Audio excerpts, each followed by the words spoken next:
Hello बच्चों। यहां लिखा है a ball is moving with velocity v hits the massive wall which is moving towards the ball with velocity u and elastic impact lasts for delta t time. Clear है?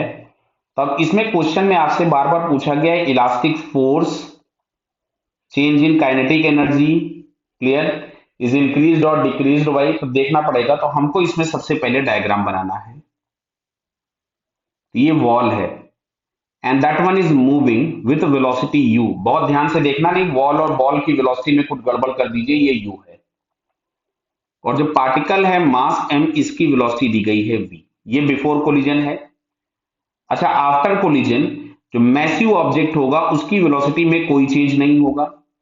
अच्छा, इस particle की velocity कुछ भी इस direction में v1 हो गई, ये कितनी होगी निकालने के लिए हम कोएफिशिएंट ऑफ रेस्टिट्यूशन का यूज कर लेते हैं। तो relative velocity after collision upon relative velocity before collision, और ये वैल्यू दी गई है 1। यहां से मिलेगा v1 minus u is equals to v plus u. तो v1 इज इक्वल्स टू हो जाएगा 2u प्लस v, मतलब 2 times the velocity of the wall minus its own velocity. Clear? अब अगर हम यहाँ पे मान लो अपने मन से कोई भी x axis y axis choose कर लेते हैं, क्योंकि अगर हमको इंपल्सिव फोर्स चाहिए तो हमको मोमेंटम चाहिए होंगे इनिशियल और फाइनल। तो इनिशियल मोमेंटम आपको मिला एम वी आई कैप। अच्छा, फाइनल मोमेंटम अगर मैं यहां से लिखूं तो अभी डायरेक्शन हो गया माइनस आई कैप, यानी एम वी वन माइनस के साथ आई कैप। क्लियर है? अब अगर हमको इंपल्स चाहिए तो चेंज इन मोमेंटम हमको चाहिए डेल्टा पी। तो delta p is equals to, यहां से हम लोग लिख रहे हैं फाइनल माइनस इनिशियल मोमेंटम। तो फाइनल मोमेंटम के नाम पे मिल रहा था minus of m v one. अच्छा, वी वन की जगह था 2u plus v i cap minus initial momentum था एम वी आई कैप। तो इसमें से हम माइनस एम बाहर निकाल दें तो यहां से आपके पास मिलता है 2u plus v i cap बटा। क्लियर है ये? तो क्या मैं इसको यहां से लिख सकता था 2 टाइम्स एम बराबर में मैग्नीट्यूड लिख रहा हूं मैं, तो माइनस माइनस प्लस हो गया, चेंज इन मोमेंटम का मैग्नीट्यूड। तो डेल्टा पी का अगर मैं यहां से मैग्नीट्यूड लिख रहा हूं, क्लियर बेटा, डेल्टा पी का मैग्नीट्यूड, तो ये मिलेगा 2m, तो मैंने बाहर कर दिया, तो यहां से मिलेगा आपको u प्लस वी। अब अगर हमको f चाहिए था, f इंपल्स, तो f impulse is equals to हम लोग लिखेंगे delta p by delta t। तो डेल्टा p हमारे पास आ रहा है 2m into v plus u upon delta t. जरा चेक करते हैं ये दिया है क्या किसी ऑप्शन में।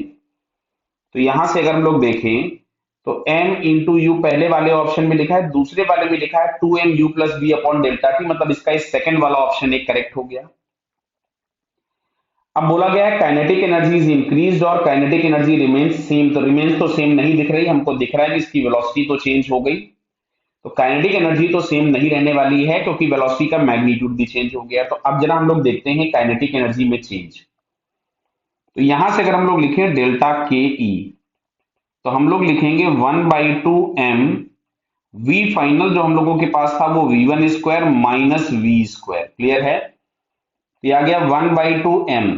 अच्छा, v1 इज इक्वल्स टू ये मिला था, तो इसका मैं स्क्वायर कर दूं तो 4u square plus v square plus 4uv minus of v square. तो इस वी स्क्वायर से वी स्क्वायर कैंसिल हो गया, 4u बाहर निकाल लेते हैं, m भी है भाई, m छूट गया। तो यहां से m/2 और 4u अगर हम बाहर निकाल लें तो यहां से बचेगा u प्लस v, इससे ये हो गया 2।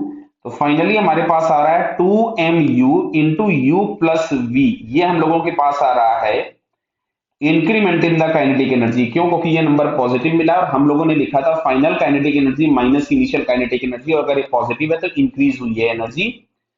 तो 2mu, थर्ड वाले ऑप्शन में देखिए लिखा है 2mu और u प्लस वी, सही लिखा हुआ है। तो इसका बटा थर्ड वाला ऑप्शन भी करेक्ट हो गया। तो सेकंड और थर्ड ये दो ऑप्शंस इसके करेक्ट आ रहे हैं। क्लियर बेटा? Okay, all the best.